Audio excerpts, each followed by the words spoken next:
2025-এর arrow India শোতে নজর কেড়েছে ভারতের ফাইটার জেট তেজস। এই ফাইটার জেট চালাতে দেখা গিয়েছে খোদ বায়ুসেনা প্রধান এয়ার চিফ মার্শাল অমিতপ্রীত সিংকে। সঙ্গী ছিলেন ভারতীয় সেনাপ্রধান জেনারেল উপেন্দ্র দ্বিবেদী।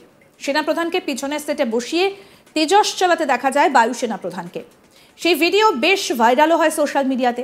তবে তেজস চালিয়ে কনফিডেন্ট নন বায়ুসেনা প্রধান, সেই ছবি ভাইরালও হয় সোশ্যাল মিডিয়াতে। বায়ুসেনা প্রধানকে তেজসের ককপিটে বসে মাথা নাড়তে দেখা যায়। জানা গিয়েছে যে কটা তেজসের বরাদ দেওয়া হয়েছিল রাষ্ট্রায়ত্ত সংস্থা হিন্দুস্তান অ্যারোনটিক্স লিমিটেড তথা হ্যাল তার সরবরাহ করতে পারেনি। বিষয়টা নিয়ে মন্তব্য করেছেন বায়ুসেনা প্রধান air chief marshal Amarpreet Singh. তিনি জানান 2016 সালে ভারতীয় বায়ুসেনায় অন্তর্ভুক্ত হয়। প্রথম লটে 40টি এয়ারক্রাফটই পেলাম না এখনো। এটাই প্রোডাকশন ক্যাপাবিলিটি। আমাদের কিছু একটা করা দরকার। আমাদের প্রয়োজনে বেসরকারি বিনিয়োগকারীদেরও সামিল করতে হবে। আমরা যাতে ঠিক সময়ে অর্ডারের সাপ্লাই পাই, নতুবা কিন্তু পরিস্থিতি বদলাবে না। কি বলছেন বায়ুসেনা প্রধান এয়ার চিফ অমরপ্রীত সিং, শুনব। Tejas, we started inducting in 2016. 2016. Actually, we should go back to 1984 when we conceived that aircraft.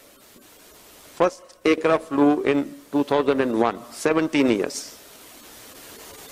Then the induction started another 15 years later, 2016. Today we are in 2024.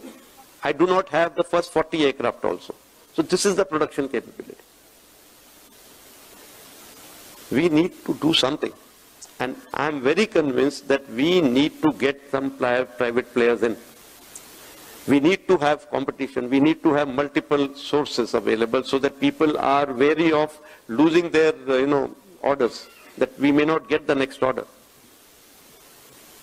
Otherwise things will not change.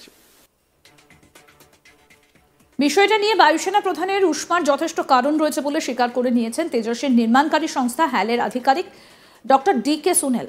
তবে একই সঙ্গে ফান্ডের সরবরাহ সবসময় ঠিক থাকে না বলেও জানিয়েছেন তিনি। তার মতে ইঞ্জিন পেতে দেরি হবার জন্য দেরি হচ্ছে তেজস সরবরাহ করতে। কি বলছেন হ্যালের সিএমডি ডক্টর ডি.কে. সুনীল, শুনব। Concern of the air chief is understandable. Of course, the squadron strengths are going down. So we have now promised that we will have all these structures ready, and we have conveyed this. We in multiple meetings at different levels. We have conveyed this, that we are building this, and once the engines are available, this will start rolling out. So I think the concern is well understood. There's no doubt on that. And as a team, all of us are focused on seeing that this comes. We will start delivering the aircraft. Facilities to cater for the LUH as well as the LCH. So we will have definitely expansion there.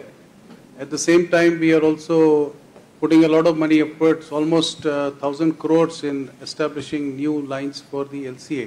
We've already spent 500 crores and another 500 crores will be going in to expand the facility at Nasik. So as per the requirement of these orders, we are willing to invest money and expand. And it may not always be in HAL. We will also look at our private partners. And if we need to help them to expand capacities, that also we are willing to do. প্রসঙ্গত বলি, বেঙ্গালুরুতে বসেছে arrow India show 2025। ভারতের আকাশে তেজসের মতো fighter jet সহ অন্য যুদ্ধ বিমানকে উঠতে দেখা গিয়েছে পূর্ণ উদ্যমে। যে রণকৌশলের মহড়া বেঙ্গালুরুর আকাশে 2 ফাইটার জেট দেখিয়েছে, তাতে কিন্তু কার্যত ঘুম উড়ে গিয়েছে ভারতের 2 চিরশত্রু দেশ বলে পরিচিত পাকিস্তান ও চীনের। কারণ একটাই, আকাশপথে ভারত যদি বেশি ক্ষমতাশালী হয়ে ওঠে, তাহলে সহজেই চীন এবং পাকিস্তানের তরফে সীমান্তে কোনো অপ্রীতিকর পরিস্থিতিতে অভিযানে নামতে পারে এই শক্তিশালী ভারতীয় ফাইটার জেট। আর এটা হলে সহজেই অনুমেয় যে ভারত অনেকটাই এগিয়ে থাকবে, কারণ ভারতের হাতে পাকিস্তানের তুলনায় অনেক বেশি ফাইটার জেট রয়েছে। যে ক্ষিপ্র গতি আর গর্জন করে বেঙ্গালুরুর আকাশে উঠছে এই 2 তেজস, তাতে কিন্তু এর আঘাত হানার ক্ষমতা সম্পর্কেও একটা সম্যক ধারণা করাই যায়।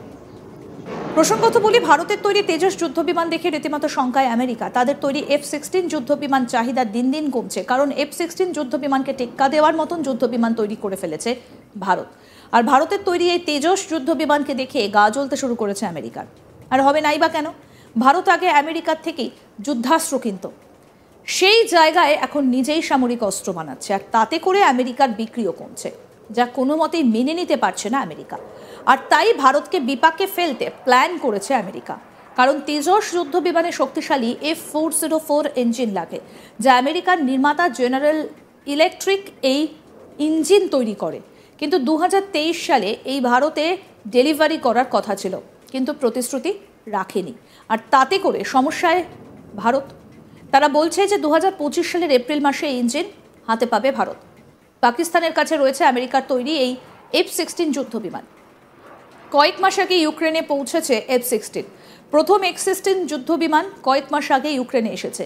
এগুলো রাশিয়ার ক্রুজ মিসাইল এবং ড্রোন ধ্বংস করতে ব্যবহার করা হয়েছে, কিন্তু এটি উড়ানের জন্য কয়েক মাসের প্রশিক্ষণের প্রয়োজন। ইউক্রেন ক্ষতির সম্মুখীন হয়েছে। ইতিমধ্যে ইউক্রেনে একটা F-16 বিমান বিধ্বস্ত হয়েছে। প্রতিবেদন অনুসারে ইউক্রেনীয় পাইলটদের প্রশিক্ষণের অভাব ছিল এই বিধ্বস্তের কারণে।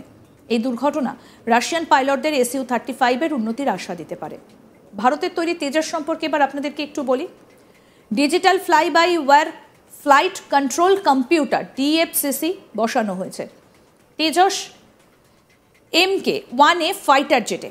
সহজ ভাষায় DFCC মানে একটি ফাইটার জেট থেকে ম্যানুয়াল ফ্লাইট নিয়ন্ত্রণ অপসারণ এবং একটি ইলেকট্রনিক ইন্টারফেস ইনস্টল করা, অর্থাৎ কম্পিউটার উড়ানোর সময় পাইলট অনুযায়ী বিমানটিকে ভারসাম্য বজায় রাখে।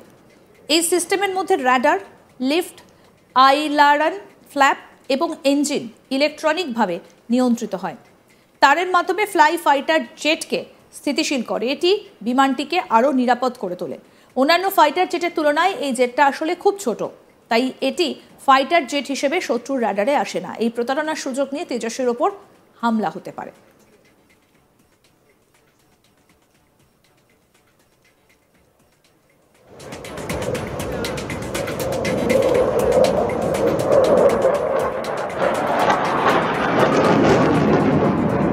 এই বিষয় নিয়ে কি বললেন ভারতীয় বায়ুসেনা প্রধান, আসুন শোনাই আপনাদের আরেকবার। Tejas, we started inducting in 2016. 2016. Actually, we should go back to 1984 when we conceived that aircraft. First aircraft flew in 2001, 17 years.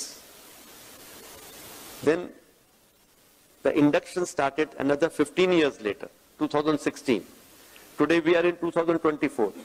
I do not have the first 40 aircraft also. So this is the production capability.